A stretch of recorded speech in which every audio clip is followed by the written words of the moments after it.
if you look at negative emotions as a sign, as something that you can use to figure out what is it in your life that you need to change, you're more likely to be where you want to be than if you were to just avoid it completely.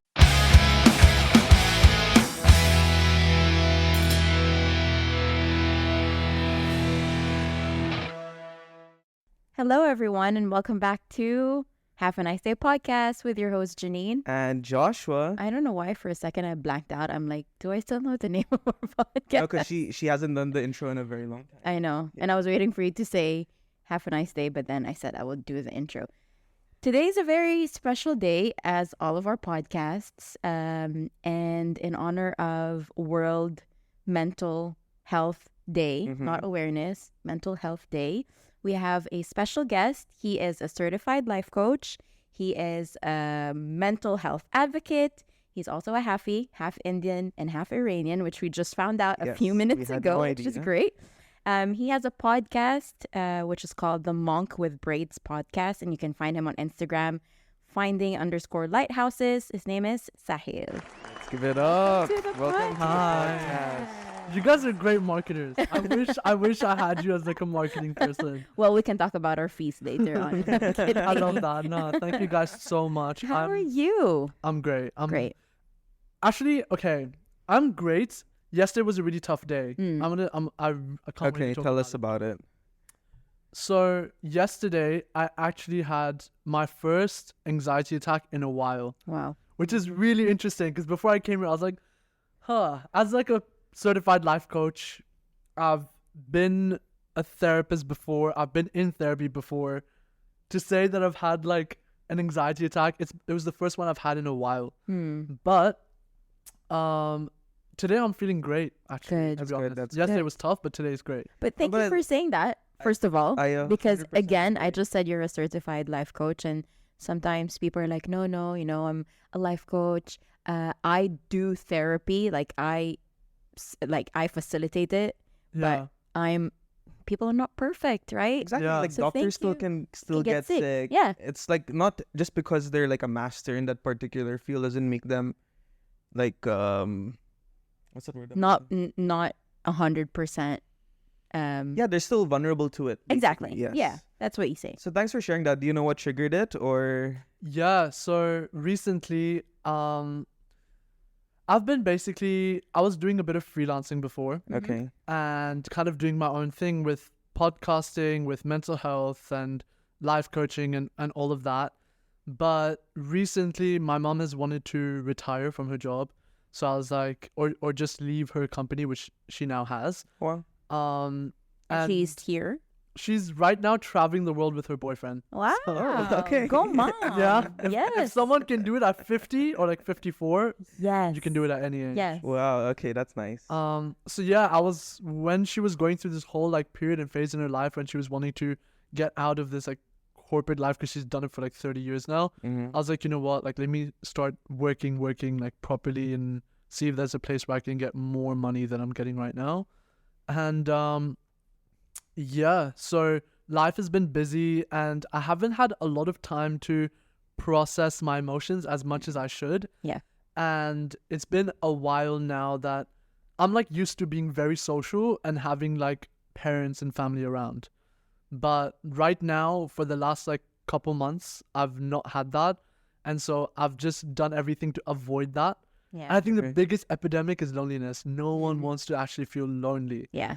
And loneliness is the weakness of being alone. Solitude is the strength of being alone. Yeah. But wow, that's yeah, very well said. Wow. yeah. So I have been fighting loneliness and trying my best to get away from it. And I've done amazing at my job because of it. So I will give props to it. But yesterday was the first time when all the unprocessed emotions from a recent breakup, all the fears or insecurities that I had finally caught up to me. And because I'm like in the house by myself right now, it's a big house, one person. It's a house for like 3 or 4 people. Okay. You had no choice but to process. No, It was choice just but to there. pro- And It was be alone there. with your thoughts. Exactly. And, yeah, it's a scary place to be sometimes. But the thing is, like, how do I explain this? Okay, imagine you have a thorn that's in your arm and it's like touching a nerve of yours, right? And you love clubbing, but every time you go clubbing, people are jumping and dancing and the thorn gets hit, and so it hurts because of your nerve. So you stop clubbing.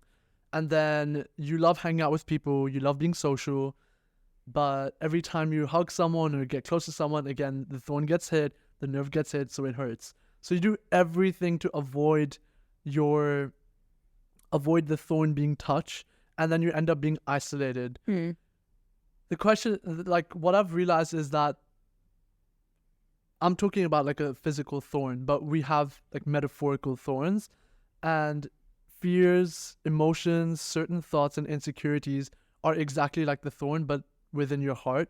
And so for me, what would you guys do if you had a thorn like in your arm? I think the first thing to do is address the thorn. Why is exactly there? Yeah. What you can try to do to get it out. Yeah, exactly. Because, as long as you live with it, with just being there, of course, it's going to be an inconvenience. Every time you think or you do something, you're going to keep that thorn in mind. Like, okay, can I go do something without this being touched or something like that? So exactly. So what I've realized is that you have two choices. Either you remove the thorn and it hurts in the moment, but then the thorn is gone, or you just keep it because you don't want to feel the pain of it being removed. And with fears, with insecurities, with negative emotions, it's the same thing. And so yesterday, the reason why it was tough was because usually when I have something like that, when negative emotions, when fears, when insecurities come up, I would do anything to avoid that feeling. And that would be socializing, that would be doing content, that would be going to work.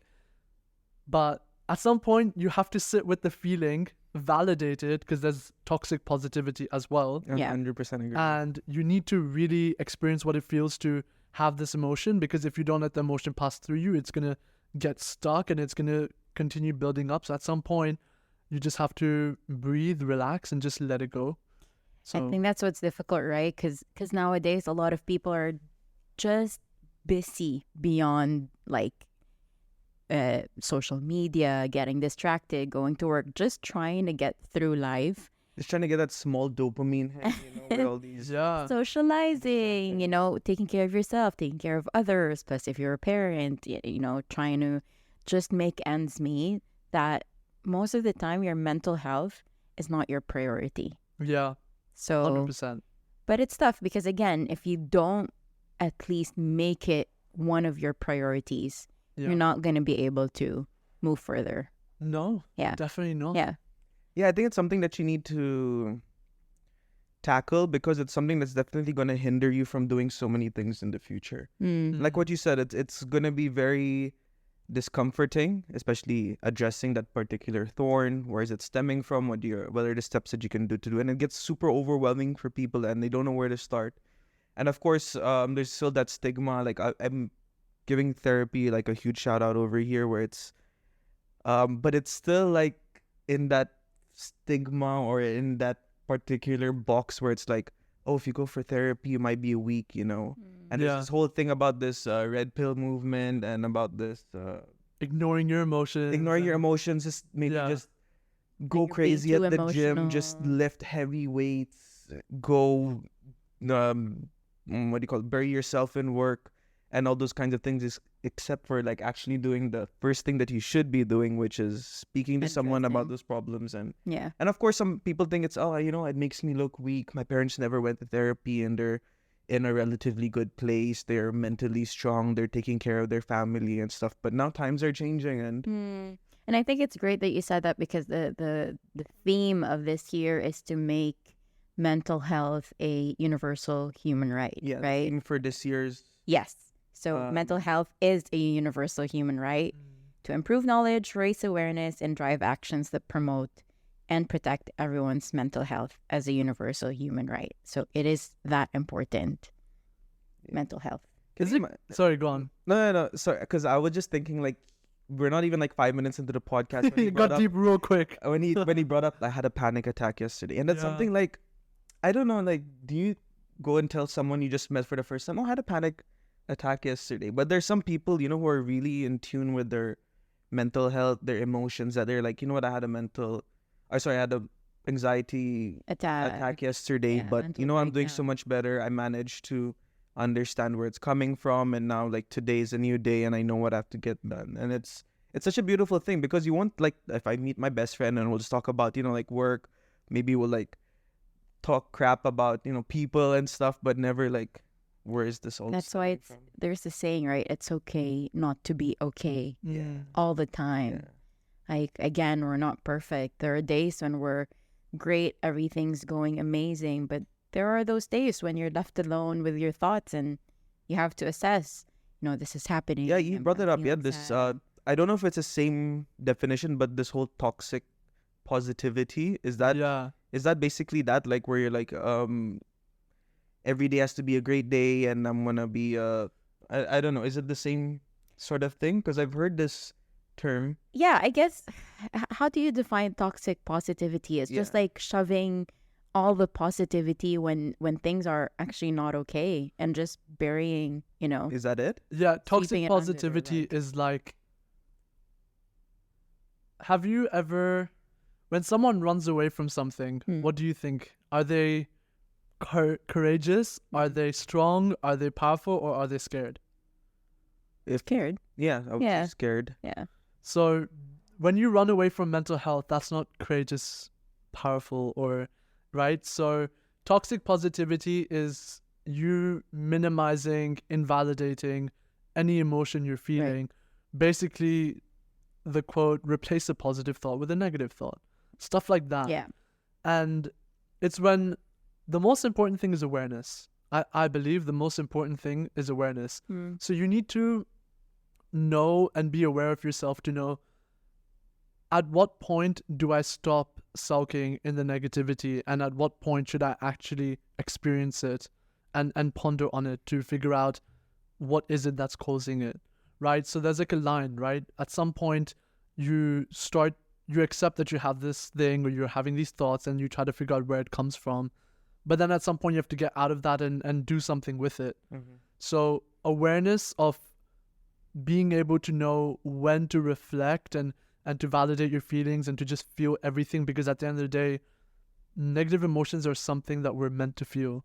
Same with positive emotions. So just as you feel positive emotions, you should feel negative emotions. Toxic positivity is the inability to feel negative emotions because you're afraid of them, or you're afraid of what they're going to reveal. And at the end of the day, that's all negative emotions are. They're just revealing things that you need to work on. Right. They're revealing things that you're insecure about, that you're fearful of, things that you've gone through that you're unable to let go of. Yeah. And if you look at negative emotions as a sign, as something that you can use to figure out what is it in your life that you need to change, you're more likely to be where you want to be than if you were to just avoid it completely. Yeah. It's definitely Yeah. not a sign of weakness that you have these negative thoughts or these, sadness or depression in your life. And I think what's brave and what's courageous and what makes people strong is actually going through those emotions and acknowledging them and being aware about them. It might not be your emotions, but also other people around you. And I think that's the first step. You're right. Awareness. I would say so. Yeah. I like one thing that has really Struck you. struck me in this whole thing is because like people are really afraid of just tapping into that particular corner of their mind where it's like negative emotions. And I've heard so many people say like you need to experience the negative as well to really enjoy the positive. Yeah. It's true. So it's If you don't go through the lows, how would you know what the highs are? exactly Right? well said. Yeah. Life. Life, is it's so such a difficult. weird but beautiful thing, isn't it? I just want to backtrack a little bit and maybe let's go through your early days. What brought you to, being a mental health advocate and training to be a life coach, because you're certified, so you've gone through trainings as well. What sparked in you to say, this is where I want to be? Yeah. Wow. We only have an hour to do this. So I struggled with anxiety and depression for like a really long time, all throughout school, in university. This is the part where I'm really honest. When I was, just before I went to university, I wanted to find a way to avoid the voice in my head that was talking and that was constantly saying negative things. So I would do everything to avoid that. I changed my whole life and my external environment to prevent any insecurity from the thorn from being touched, essentially.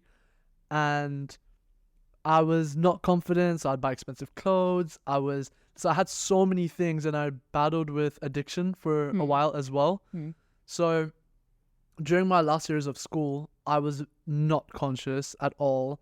I was basically high all the time, and I was just gone. Yeah. And when I went to university in the UK, because everything is so readily available and it's so easy to get, I really, really sunk deep. I'm talking 15 joints a day, 4 pills a day. Wow. Yeah, because I constantly tried to avoid everything that brought me to that place. And at first it was people. Then I completely isolated myself. At some point it was food because I wasn't happy with the way I looked. So there would be 3 or 4 days where I just wouldn't eat at all. Oh, way, wow. Yeah. And no drinks as well. So I would avoid that. There were days when... And then at some point, you're just avoiding your mind speaking, which is like always there. So then you just don't want to be there. Yeah. And I remember the main thing that caused it was, so this one time I had taken way too many pills and I had an overdose. So I remember being in my room. I was with my flatmate and he was upstairs and I was downstairs. I remember sitting on the floor and I'm just like panting and I have all these like crazy emotions and everything. And just before I overdosed, like I thought I was dying essentially, right? So I was like, you know what? If I were to go, it's fine. Like at some point my family's gonna move on. At some point my friends gonna move on. Already. Yeah, that was the first time. It sounds crazy. Yeah. That was the first time I felt peace because I was like, after this, that's it. I'm gone. Yeah. And then I remember waking up next morning alive and I was like, oh, this again. And that was such a like... So you're actually sad that you woke up from that Yeah. overdose. Yeah, and no one knew about it. My friends didn't know about it. My parents didn't know about it until last year. Wow. So you woke up in your own room. Woke up in my own room on the I thought floor. you like woke up on like in a hospital bed or something. No, you just your body just managed to. Yeah. To get over So it. I remember maybe 10 or 11. That's when I like took the pills and then literally woke up at 4 a.m. and I was kind of just fine and I moved on with my life like nothing had happened. Wow. So I didn't tell anyone about it until literally last year. I told my parents and like Not my even friends your about it. flatmate knew what was happening. No, he underneath didn't even know. his He bed. didn't even know I was taking that many drugs. To be honest, He didn't even know he had a roommate. Who was there in the downstairs room? Wow, that's tough. You're going through that alone as a young man, Yeah, living, I'm assuming, away from your family because your family Yeah. was here. yeah. So you woke up the next day. Did you have like this realization, like, okay, never again am I gonna be touching these pills or these drugs. I'm gonna start new, or no? It was just like, okay, looks like I can go back to taking pills in the evening again. Or After waking up, 2 hours later, I had my first pill again. Oh, So it Yeah. was just like, Yeah. it was a never-ending thing. so it was not even a life-changing moment. That's Not how at down all. in the Mm. dumps But you were. Yeah, Yes. but when that happened, that was one of the moments where I was like, wow, like I can't believe, like, you always hear about people having overdoses and being addicted to drugs, but I was so unconscious and not awake that I didn't even know these things were happening. They would just happen. yeah. So I would just almost get kicked out of my school. I would just almost have a huge fight with my parents and it would just happen. And I almost felt disassociated from life. And I was like, these are things just happening, no control of it. Yeah. The thing that really had an impact was once, my friend and I had a party at our house. And basically, I was the type of person, when I'm addicted to something, I want to keep it within myself. Mm-hmm. He was the type of person that's like, if I'm addicted to something, I'm happy to introduce it to other people. Okay. Okay. And so we had bought really strong ketamine, Mm-hmm. Yeah. and crap. we basically had 4 people in. And by the way, I couldn't fund my addiction with my parents' money, Yeah. so I became a dealer as well. Okay. So I become a dealer. You're deep in that whole lifestyle. Then. Yeah, it was the worst thing ever. People coming to my house with weapons. This is a very normal thing. Like, being a dealer, and I had created a personality that when I left the house, this is the person I was. I'd come back home and be like, I hate that guy. That's not me at all. So anyways, become a dealer, start doing a lot of drugs continuously. I bought some ketamine for me and my friend, and to sell. And I told him, don't let anyone have this because it's very strong. It's pretty much just for us because we're super addicted. So we need strong doses. Literally that night in my house, 4 people had an overdose. Oh my gosh. In one night. And I'm just there kind of like in my room, seeing these 2 people and then 2 people in the living room, just like having like a ketamine attack and not being able to move. And that was the moment where I was like, damn, this is crazy. Mm-hmm. Seeing other people going through it. Yeah. Because I was always like, I want to go through it, no one else. Yeah. And then and I was the one dealing. So seeing them overdose, it was your supply that they're in this in your house. station. Yeah, I'm actually shaking like talking about it. You But started feeling like, okay, I'm in charge because this is all me. Yeah, this is so you felt my doing basically. Yeah, it was horrible. And then the next day, I remember I was having an argument with my friend. He was like sitting there. Our dealer was there, and then his girlfriend was there. And I'm just sitting on the floor, like screaming at him. We're having an argument. And then I'm having an anxiety attack. At some point, I'm just looking at him and the moment, and this felt like this moment lasted so long, but it was literally like 2 seconds. It's like a pilot piloting his plane. He goes in, he puts it on autopilot, leaves the cockpit, comes back, and he sees everything falling down. Like he sees the plane is just crashing. And that moment when I had that argument with my friend, that's exactly what it felt like. Because I had exams, all my exams, didn't even do them. I was in the city, didn't even attend, didn't do the essay.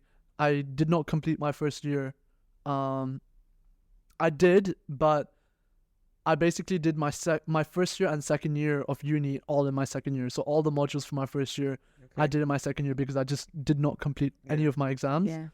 And that was kind of the moment where I realized that something really needs to change. At that moment, that's when I told my mom about me trying LSD for the first time.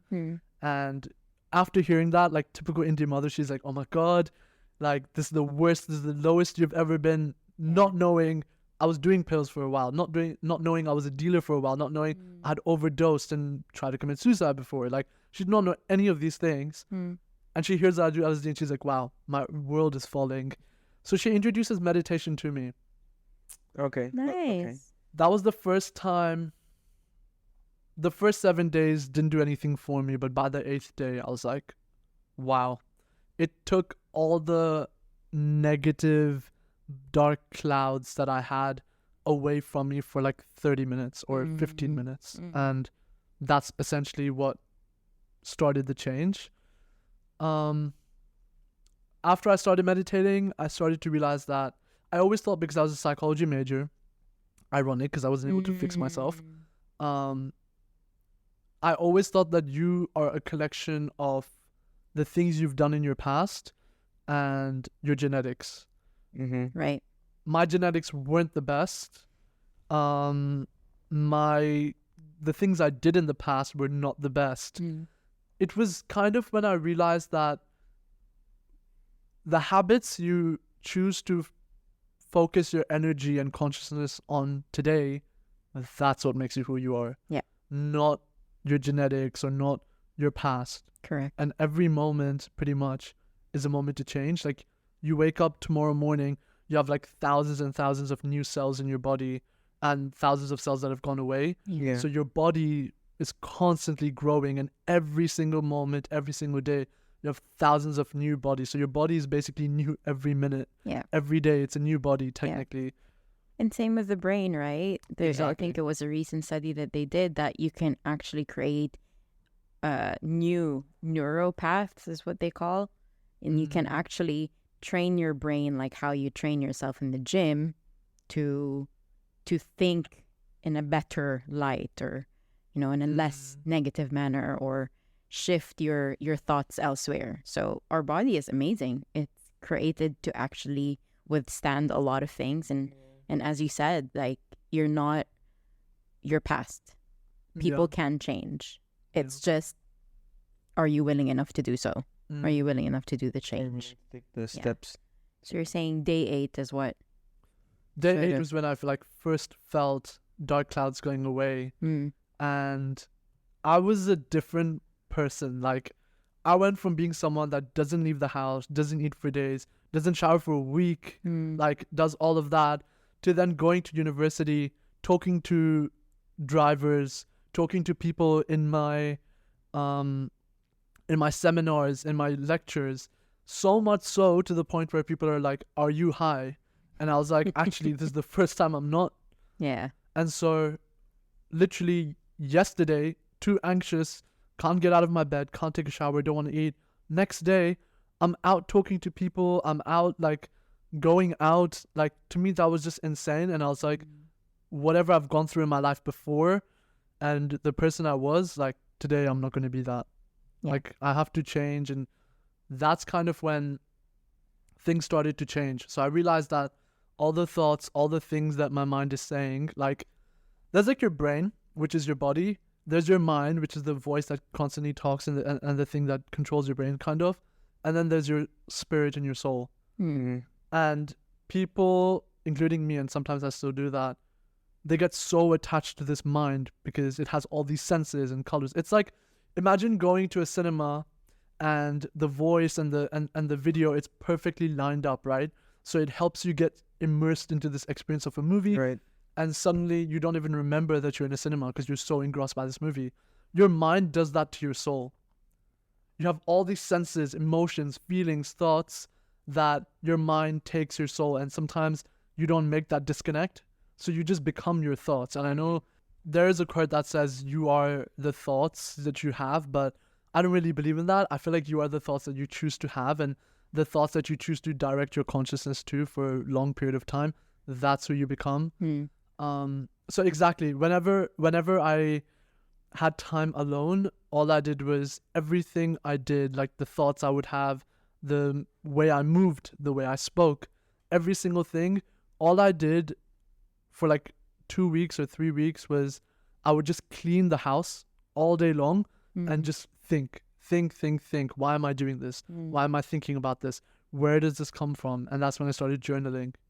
And Right. those two things, enough to literally save my life. Because if I think about it then, if I didn't find meditation, if I didn't find journaling, to be honest, I probably would not be here. If I'm being completely honest, I have friends that are not here. I have Right. friends that are in jail. So Yeah. I most likely would not be here. And that's why when I was going through that suffering, meditation was what I feel the universe was trying to show me at the time. Mm-hmm. So I was like, I feel like whenever you go through negative emotions, it's something you have to change, something you have to do different. And for me in that situation, I was able to find the thing that I should do different. Yeah. And that's all it is. That's all it is. So, I just wanted to say that it's good that you actually opened up and to your mom, because although, at that time it was your choice to do the meditation, to start journaling, it was also that spark that gave you that idea of you have to do meditation, or at least try to do meditation. yeah. And where my point I just want to point out is that for people who are listening, don't be scared to open up. No. Don't be scared to just share a thought to a friend or even to a stranger. You'll never know what ideas, what, just sparks that. And sometimes when you talk to people, it also brings out the ideas that are actually already in your brain, and it just comes out of your mouth, Sometimes it's just in you, and you just have to talk to people. So don't be afraid to talk to people. Yeah. And one thing I've realized recently from talking to people is that I've had conversations with people now that I usually would never speak to. And I have conversations about things that I don't necessarily need to share. Yeah. But I've just decided to be more open and honest and vulnerable. And to some extent, you're also giving other people the opportunity to be strong for you. And one of my friends, her name is Janvi. I never thought she was an emotionally intelligent person, but now that I've opened up to her, I think she's the most emotionally intelligent person I know.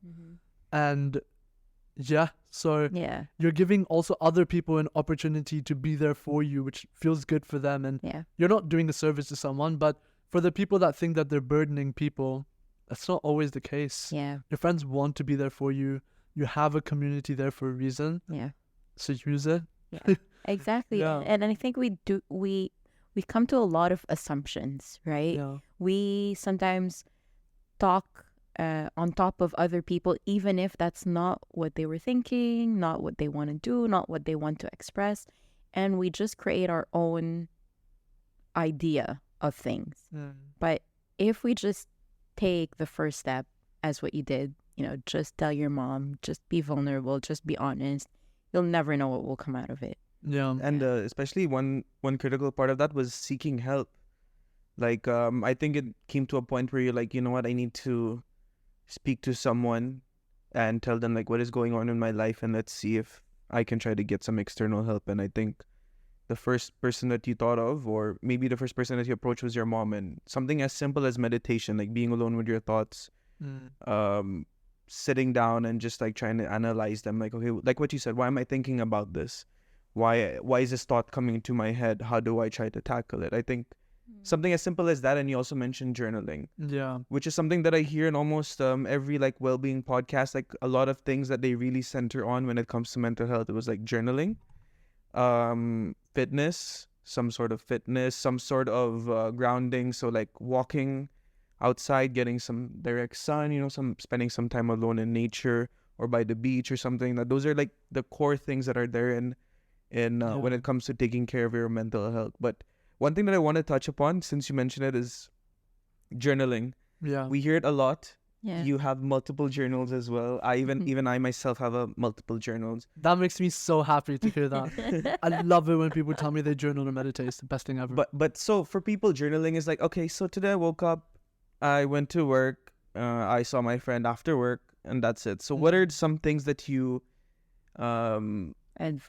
advise, or what are some things that you journal about, or what are some key things that you like to journal? And do you do on a daily basis as well, or is it like a maybe like twice a day sort of thing, or is it like some people I know they use a journal to do a to-do list or something that, or just to remind themselves or have some things, because there's some already pre-defined journals in that sense where it's like already printed, okay, here's your quote for the day. Here's one task that I want you to do, like call a friend, speak to them about for 10 minutes. So like there's some prompts, like exactly what you said. Yeah. So what are some things or tips that you would want to do in journaling? Because I don't think we've had this discussion about before, right? On journaling. Yeah. So my journey with journaling began 4 years ago. And to be honest, it's always kind of been there in my life, but I never took it seriously until recently. By recently, I mean like 4 years ago. And I started off journaling just saying what's on my mind. Right now, I have a pretty strict routine. Right. So what I do right now is, the first thing I do is, one thing I want to increase is my emotional intelligence. Okay. To be able to accept my emotions. But with every single emotion you have, there's a journey to it, right? There's a way of dealing with it. There's a way of managing that emotion. And most people don't even know how many emotions there are. And so what we do is we kind of do something called emotional bias, which is basically when we're feeling frustrated, rather than saying frustrated, we'll say sad, because that's just the first primary emotion we know. And so the way people deal with their emotions is not always the correct way to deal with them, because they're feeling a certain emotion, but they're finding a way to deal with it that's for another emotion. So I'll ask you guys a question. Like, how many emotions, like distinct emotions, do you think there are? There's happiness, sadness. Joy is similar to happiness. Anxiety, anxiousness. I don't know. I don't know, like 8 or 9. Yeah. I think. Yeah, maybe even more. I don't know. There's a lot. There's a lot. But then, like what you said is true. Like they're two different emotions, but synonymous it could be, with each other. Yeah, I'll just throw out the number 8 or 9. 10. Just to one up you. I'm going to win that competition. Yeah. There's 26. Wow. There's 26 emotions, and you can feel so many emotions at the same time. So Okay. what I've started to do is I have this thing called an emotion wheel. and it just has a bunch of different emotions in a wheel. And what I do is I write 3 emotions that I'm feeling in this moment right now, and then why I'm feeling them, and then what do I want to do with them, or if I don't want to do anything with them, then I won't write what I want to do with them. Okay. That's the first part of it. Then I kind of talk about my day and talk about things I'm grateful for. Okay. So not only I'm grateful for this, that's it. No, but I'm grateful for this because of this, and it makes me feel like this, and really explaining myself. Really Then digging deep on why. yeah, the why, exactly. yeah. Like knowing why it means so much to you, like being able to understand Right. what are your priorities, what does it mean to you, and then that prepares you for the third part of the journaling, which is a to-be list. So we all have a to-do list, which is a list of things we want to do throughout the day, but we never really write about who we want to be. So who do you want to be today? Do you want to be confident? Do you want to be happy? Do you want That's to so be cool, yeah. joyous? Do you want to be more introspective, reflective? Like, what do you want to do? And what do you want to practice? And then what you find is most people do, and then there's a to-do list. But the reason why I put the to-be list before the to-do list is because sometimes people do certain things that don't reflect how they want to feel. So you want to feel happy, you want to feel social, but you'll just be at home playing video games. Although I do play video games at home. Yeah. But you'll want to be social, you want to, I don't know, feel proud of yourself, but then you won't set any goals for yourself throughout the day. Yeah. And so having a to-be list before a to-do list helps you basically understand who you want to be, what qualities you want to practice. And then when you write your to-do list, you can actually figure out, okay, what am I going to do today to be able to achieve these things that I want to be? Right. Then the next day, so I do it daily, the next day you can talk about the 3 emotions you felt. Were they the emotions you felt in your to-be list? Were they not? If not, why? So, yeah. Something that I did that did not help the goal that I was trying to achieve. That's good because you're not setting yourself up for failure, because sometimes we write down these goals and they're great, they're amazing, but we don't follow up on those goals. We don't put tangible, achievable actions to actually bring us to that particular goal. And without those, 1, 2, 3, maybe there are some people who are just good at just doing things. Yeah. But there are some people who, with our day-to-day things and everything that's going on, you can get easily strayed away. So if you don't have this is what I need to do to get to there, it's going to be tough. So I like that. So you do it in the morning? Yeah. Yeah? Okay. Every morning. So this It's is really your, helpful. when you wake up, Yeah. walk us through your morning Morning routine. routine. Yeah, tell us your the day in the life of. So I pretty much wake up, first thing I do, half asleep, get on my laptop, play a prayer. It's always the same prayer. It's called Tablet of Ahmed. So every time I say that prayer, even if I'm half asleep or if I just fall asleep in the middle of it, I have to listen to it. Then I get up, brush my teeth, go downstairs. I'll journal first, pray second, and meditate third.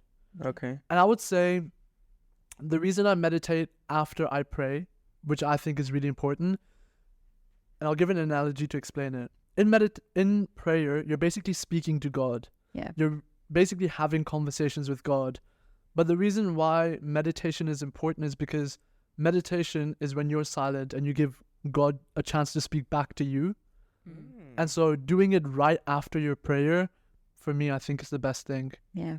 Yeah. Gives you a morning chance to routine. hear To listen and. the voices that sometimes get shut out.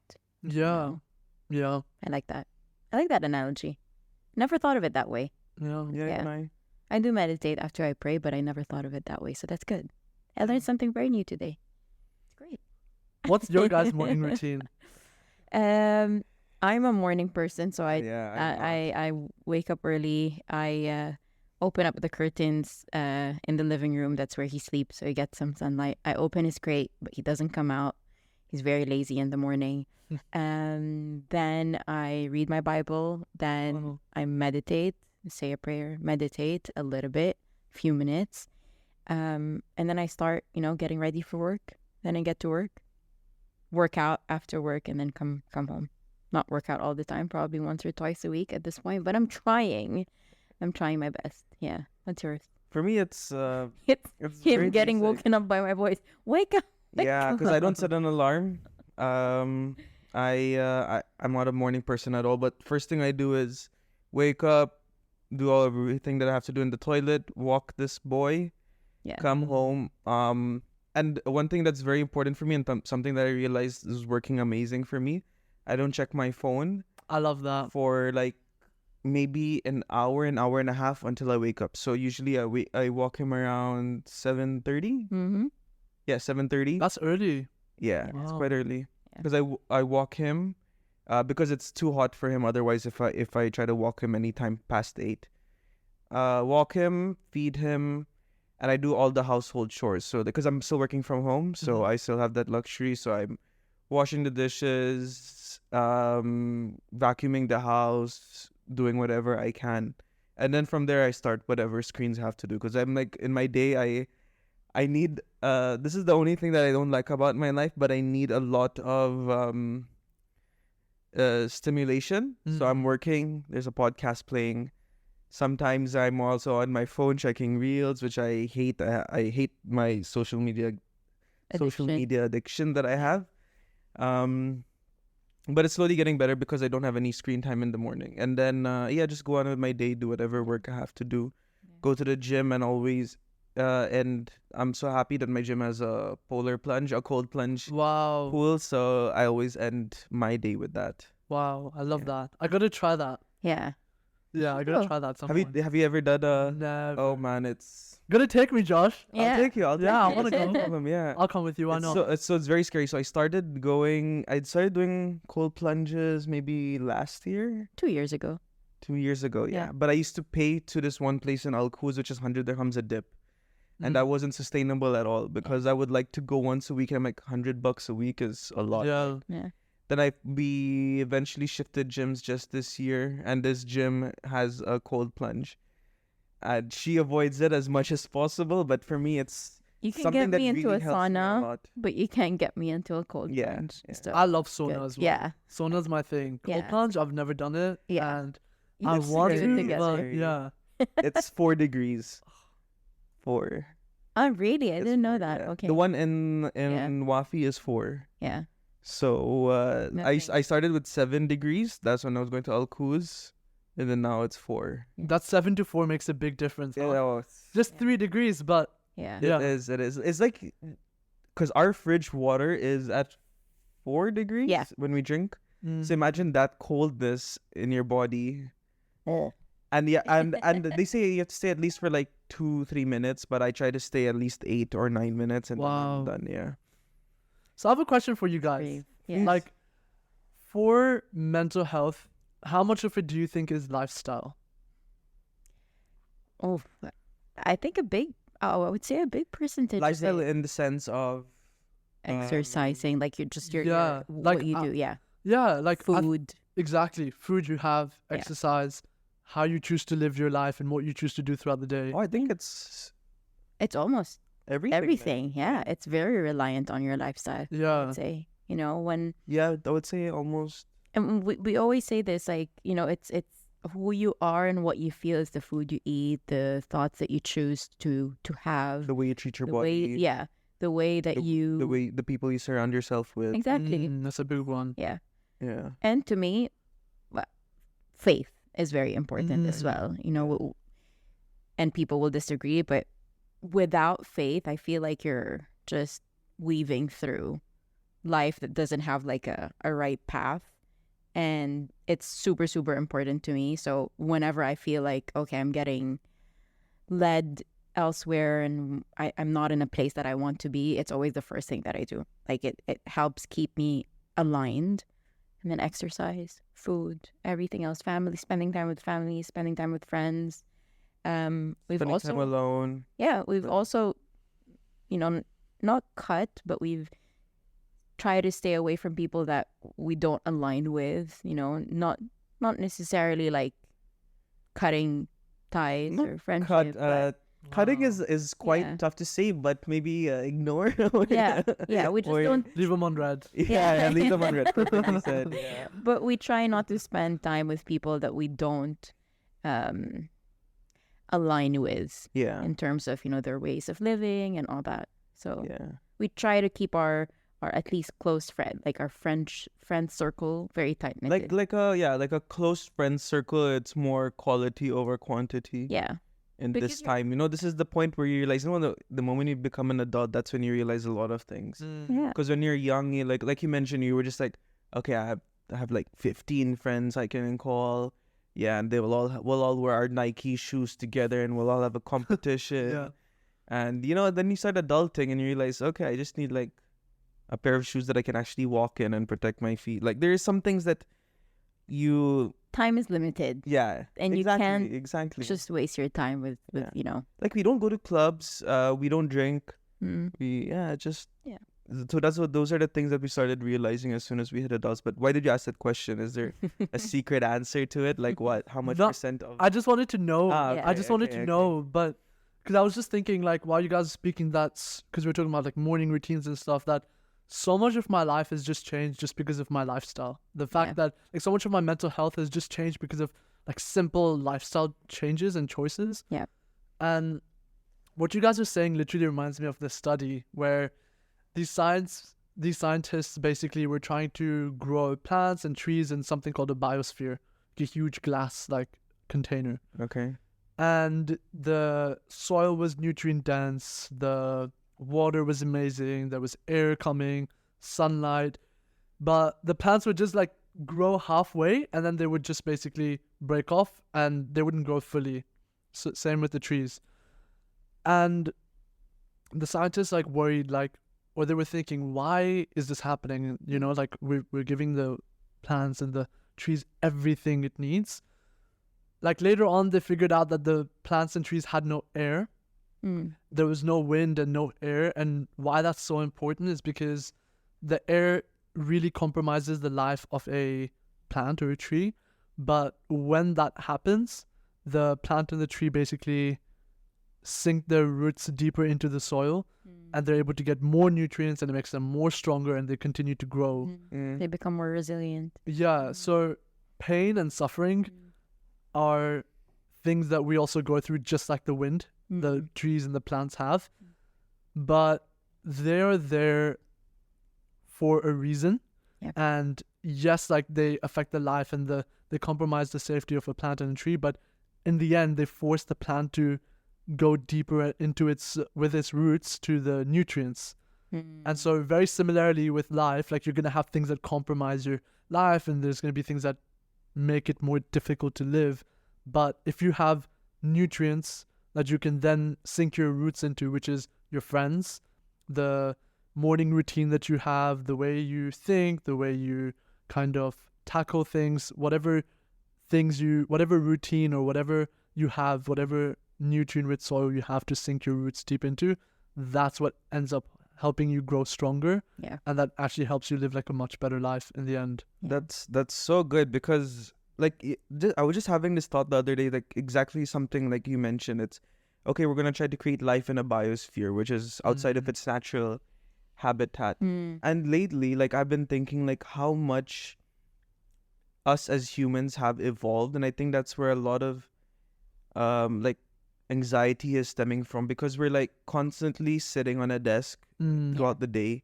We're not going outside, we're not getting the natural light of the sun, we're not getting that vitamin D. That's why we feel fatigue, because we're staring at screens the whole day. Like the moment you're out of your job, you are on your phone and you come home and you watch TV, and like so it's like it's how like our lifestyle has changed so much from like I would just say like our great grandparents, like where they would actually use their hands, work in the sun, and then they had such I would like to say the word simple. They had quite simple lives, and for us, like we are better off as humans. Like I mean, it's a great time to be alive. Like okay, we can do whatever work we can from our computer. We can communicate with someone who's halfway across the globe through a phone. We can order food directly to our house. They will like literally deliver it to our hands over here. But I think this is the reason why a lot of people are slowly like losing touch with like basics of life. You know, like just spending a day at the beach or spending time with family, because they're like, oh yeah, I can just chat with my family on our group chat or something like that. So everyone is really like I don't know. It's not the same as how it used to be. Yeah. This is actually so interesting because I'm just thinking of like. So I watched this video where this guy talks about going to the Amazon rainforest and he's speaking to the indigenous people and he has this translator and he's talking to them about like their life and our life, and he was basically talking to them about how we go to supermarkets to get our food. And the indigenous people, they're like, you guys have people committing suicide and you guys have people struggling to live life when you can just get food in the supermarket. And they found that so crazy. And that makes me just think about like, it makes me think about how like life used to be like long time ago. Right. When we had to fight for survival, but we were conscious. Yeah. And all the threats we had were on the outside. Like if we were trying to hunt and eat, like we had to survive on the outside. Yeah. Now we've like kind of evolved, but some tendencies we have are still similar. And so now our threats and the life-threatening things are not on the outside, but it's all psychological. Yeah. Yeah. And so it's so interesting how that like Shift happened. shift happens. Yeah. So crazy, huh? And Yeah. what I've realized recently is that depression is not being able to let go of the past. Anxiety is constantly worrying about things in the future and stuff like that. Yeah. But then when you're constantly, because I had depression and anxiety, when you're constantly in the past and in the future, it prevents you from being conscious and present. And when these people had to fight and they had to do all these things, they were probably just really conscious all the time and they were not thinking as much about things related to their mind, maybe. And Yeah. I don't know. I think that's one of the most important things, just being aware and conscious of the present moment rather Being than in the being... now. Yeah. Yeah. That's so well said, huh? Like, Yeah. cause remember the hunter gatherer lifestyle. So Yeah. it's really like that. Like, okay, am I able to sleep without a tiger attacking me tonight? Mm. And I was like, oh man, I didn't finish that report I had at work. That's what's keeping me Yeah. awake at night. So Yeah. it's It's very different. so- It's very it's so different different, how, right? you know, we live our lives. But I think what's most important in what you said is being in the now. We forget that. We forget that because, again, we're so distracted with every single thing that sometimes someone's talking to you, and I'm at fault with this as well. You're talking to me, but I'm on my phone, you know, I'm scrolling, or like something is happening that is important, but, you know, you missed it because you're doing something else or you're distracted. So we have to keep reminding ourselves to be in the now, because the now is now. Then it will become the past. And then you'll get depression because you're like, oh, I wish I did this. I wish I did that. And then you get anxiety because, like, what do I have to do to actually, you know, try to get back what I missed? And it's just a cycle. Yeah. I saw something the other day where it's like, we're worried about like the clothes we're wearing showing a bit of fat, but like we're on this moving rock in the middle of nowhere. There's a billion stars in the Milky Way, a trillion like everywhere, and we're moving so fast on this rock around space that because we're moving so fast, we don't even feel the fact that we're moving. And like, exactly there's so many things that could happen. That's in the true. perfect So distance many from things. the sun, that we're not too close where we Yeah. get burned. We're but not too scorching. far where we would be in It's ice crazy. age or something. Yeah, and these are things that are happening which you don't even realize, right? Yeah. What I have a question, since you said that you speak to a lot of people about these kinds of things. What are the most common I would say mental health related issues that you see here in the UAE, at least? Because on our last podcast where we spoke up to therapists, one of the things was loneliness, because like Yeah. this is Big a whole time. expat.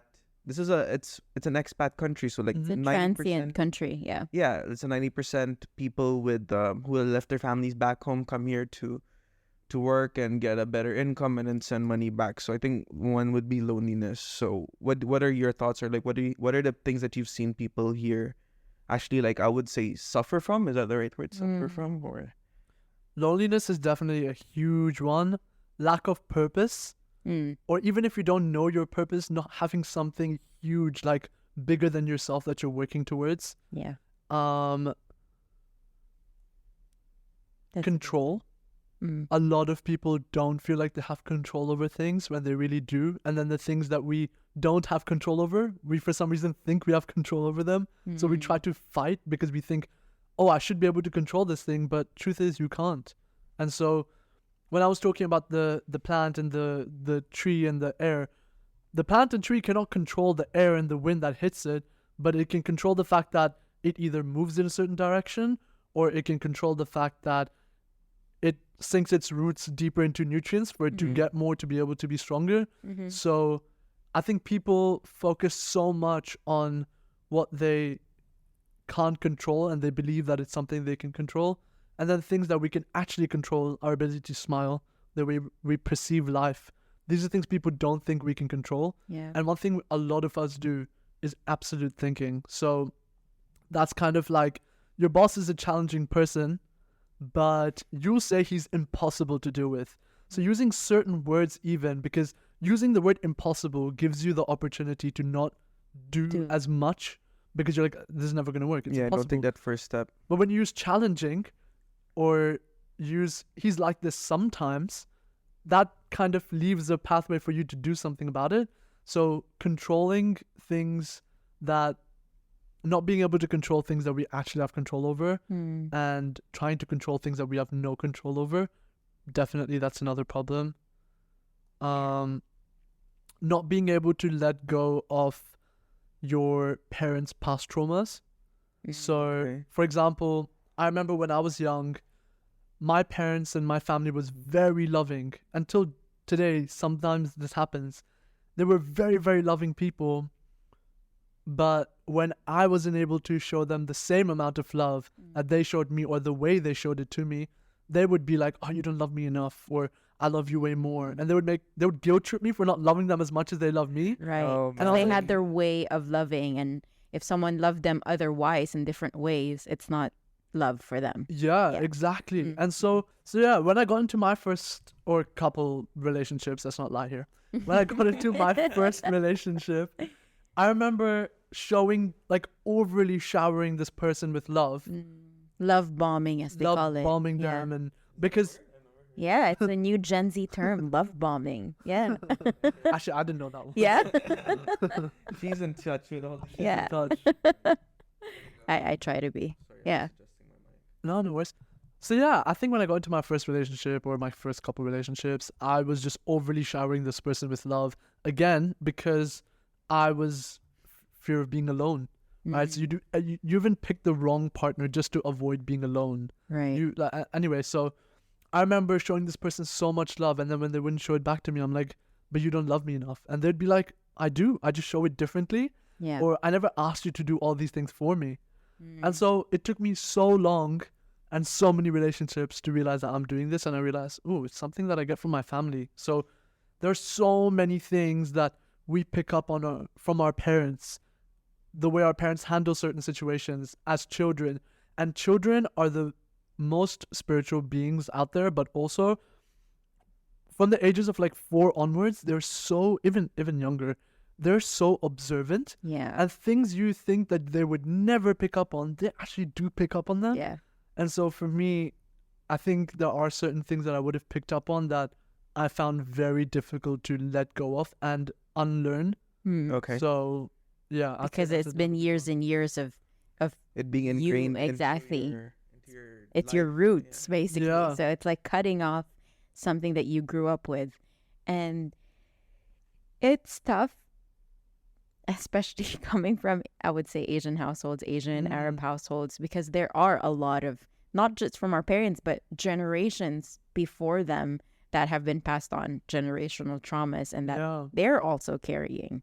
So I think it's very interesting that this would probably be the most aware generation of trying to cut off past traumas or generational traumas.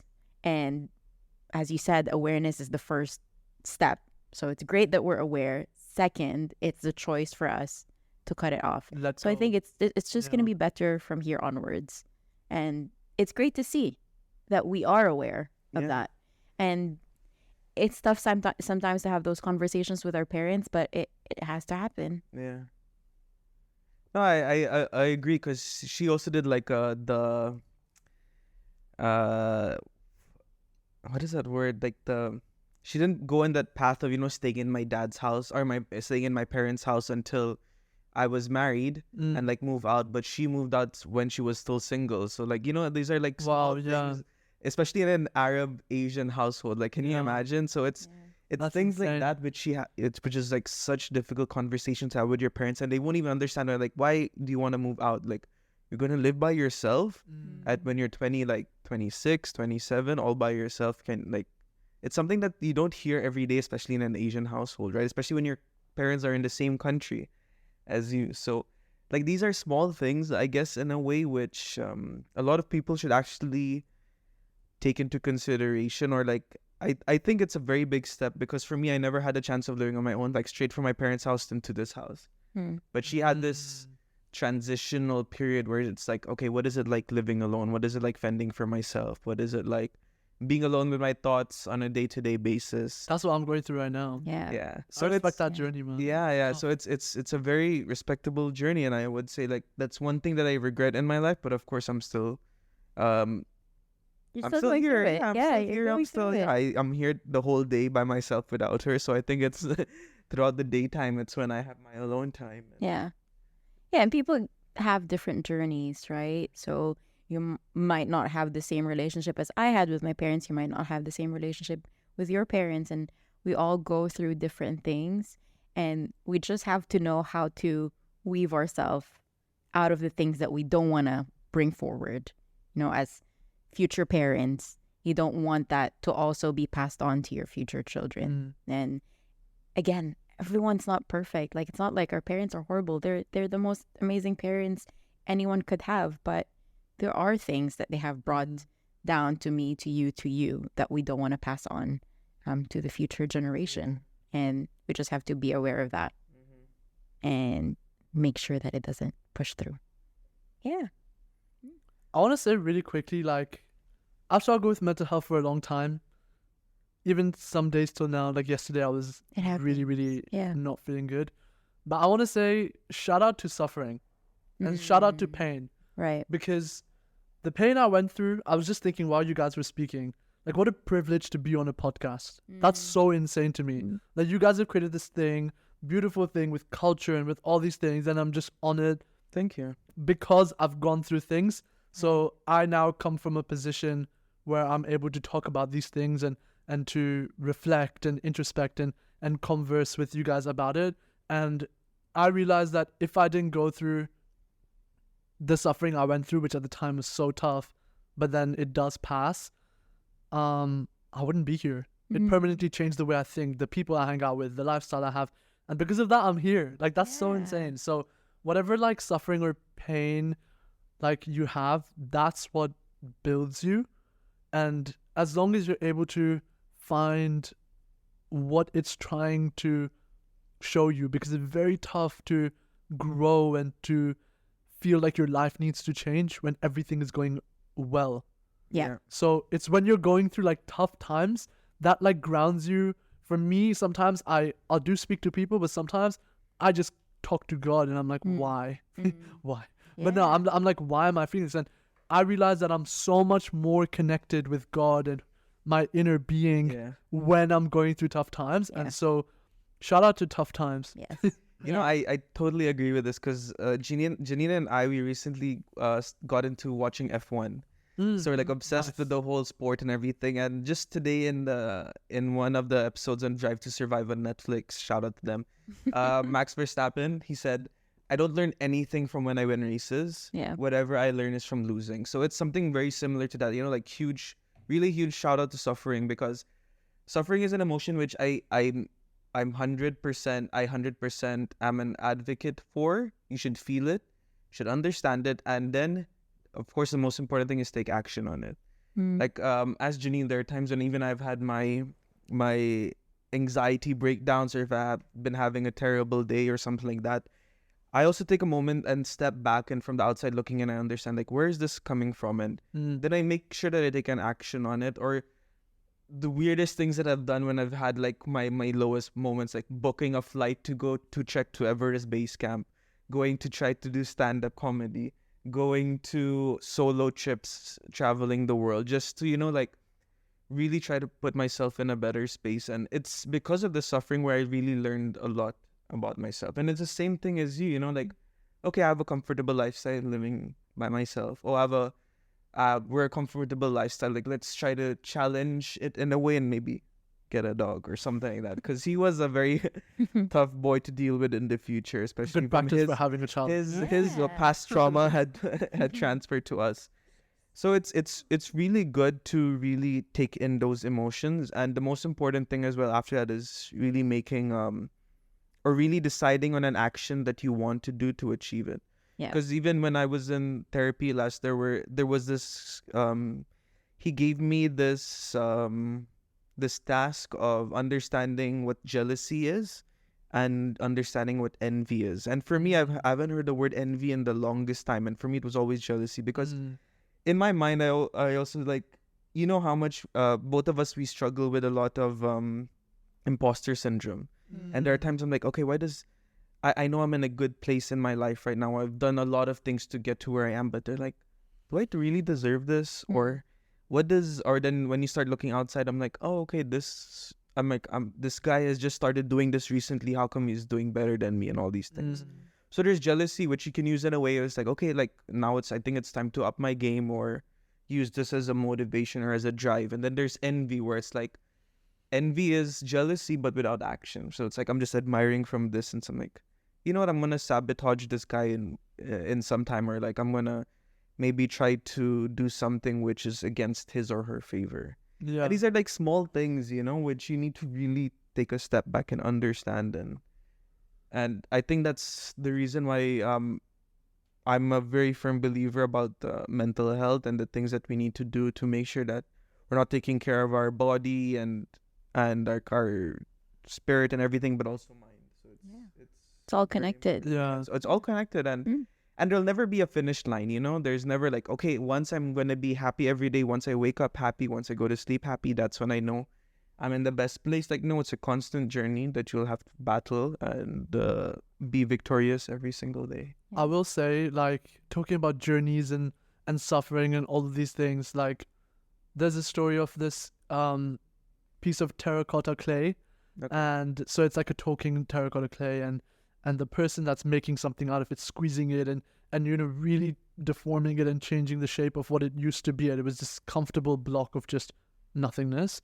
And they're making like a structure out of it, and the terracotta clay is screaming to like the person doing it, saying, why are you doing this to me? Like, this is so painful. I was so comfortable before. Why are you stretching me out? I'm gonna break. Like, it's saying all Why these are you things. hitting me? Why are you? Yeah. Then the guy he brings the structure, and the terracotta clay is like, oh, thank you. I look so beautiful now. And then the guy puts the terracotta clay into the boiling, like, what is it? The furnace. Yeah, it puts it into the furnace, and it's so hot in the terracotta clay. It's like, oh my God, you're burning me. This is so painful. I'm never going to forgive you for this. Like, why would anyone do this? Then the guy takes it out, and the terracotta clay is almost dead, but the guy takes it out. He looks at it, and the terracotta clay is like, wow, I look so much more beautiful and shiny and polished. And then the guy puts it for the second time, and it's like, yo, what's wrong with you? Why are you doing this to me? Done. This is so painful. I almost died last time. What's going on? And the guy's like, just wait, just be patient. He takes it out, and it's this beautiful, shiny thing that serves a purpose and that has like a purpose, which before it didn't. But it was just this block of nothingness, which is technically what we come from, like what we were. And then it becomes like this beautiful thing that people use, and that, it serves a purpose. And then towards the end of it, the terracotta clay is like, oh, thank you so much. Like, and so we go through all this suffering, we go through all this pain, and it's tough in the moment. But as soon as you're out of it, that's when you realize, like, I'm so grateful. And actually today, that's what I'm having sitting with you guys, because I'm like, I went through all that suffering. This is like a confirmation that, like, that it was worth something at least. Yeah. So there was a purpose for it. Yeah. That's beautiful. Yeah, we might not understand it in that moment, like when we're in the middle of a fire or impossible. Yeah. So tough. Yeah. But the moment we rise from that and we come out like stronger and smarter, and like you understand everything, that's when you're like, that wasn't so bad, but I needed that. Yeah. I want to tell you guys, like, with this podcasting thing, with like doing all of this, like, you guys have also gone through your own journeys. You're here for a reason. So if you're like I face imposter syndrome all the time. Yeah. Especially like with my job, I have to basically take care of the mental health of like 80 people.